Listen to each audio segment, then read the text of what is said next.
All right, so for today, April 2nd, we had a market that kept going to the open. Here, if I blow this S&P chart up, this is what I was thinking and what I was looking to do, and I want to show something where I was wrong, but where you're not wrong for long. 71 and 3/4 is where we opened, right? They kept coming back to it there and there and there on all these rotations, correct?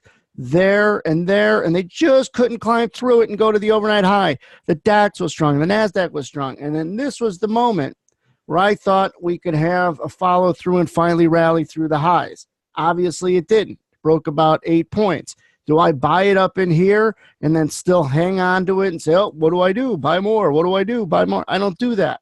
I'm not wrong for long. And I often use the metaphor, if you want to get married, find a woman, find a man, and marry him.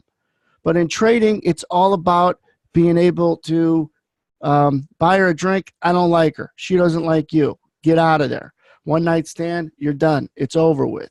You got to look at that. That's what trading is about. You cannot hold on to trades. All right? They're not humans. Holding on to a trade is like you meet a girl, you had a little fun.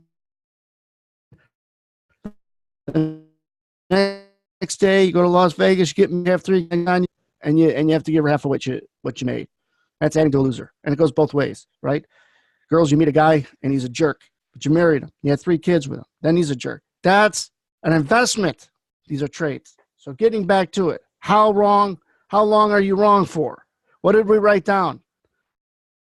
You want to be right about being wrong.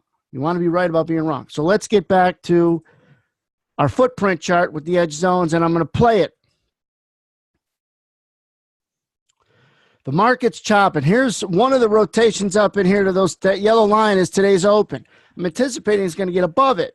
So when I see, watch what I see here. When I see this market, it's chopping sideways right in here. When I see a moment where it might go red, like there, 68.5, to get long right in there, I'll stop it right in here because the red couldn't push it lower. So I figure I buy it in here, I could get a head start and a push.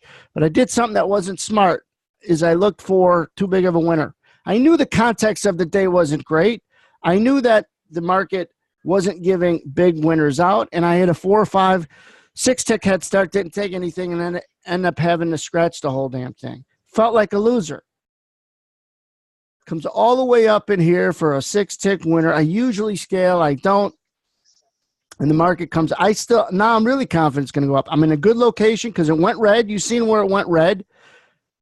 Replay the YouTube video if you didn't. Then she's stuck, comes up. You're getting this pop. Now it needs to hold above these 2 greens. Let me pause it again. 2 things. It needs to hold above these 2 greens and try to get it back above these 2 reds in order to have the buoyancy and the rally to get to and through the open, which again is up here at 71 3/4. Once it gets through these 2 greens and this white line, which is the VWAP, I scratch my head. I can't be in this anymore. What gives me time to deal with all this is the fact that the location was good based on that flow.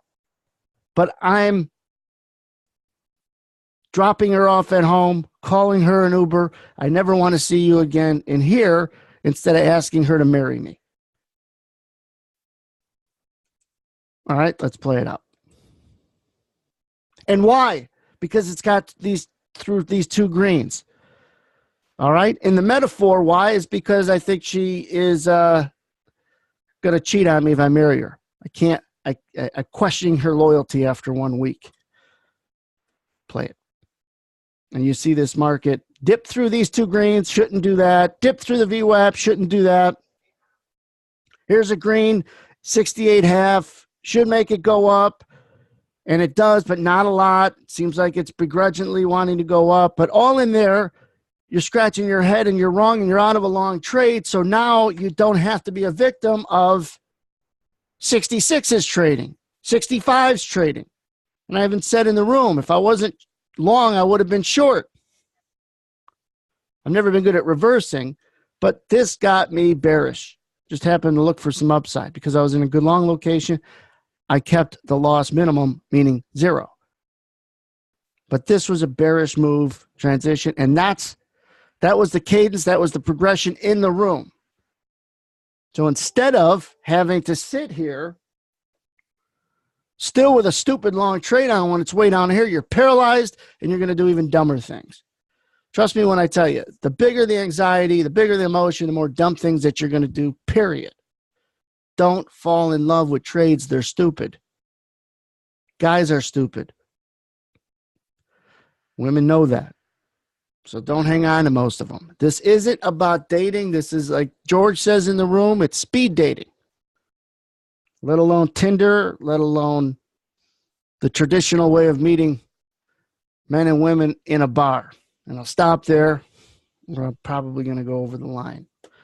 Hopefully that helps in understanding not where you're right, but where you're wrong is what's most important. So you're not wrong for long. Subscribe and comment, or don't. We'll see you on the next video for those guys watching on YouTube.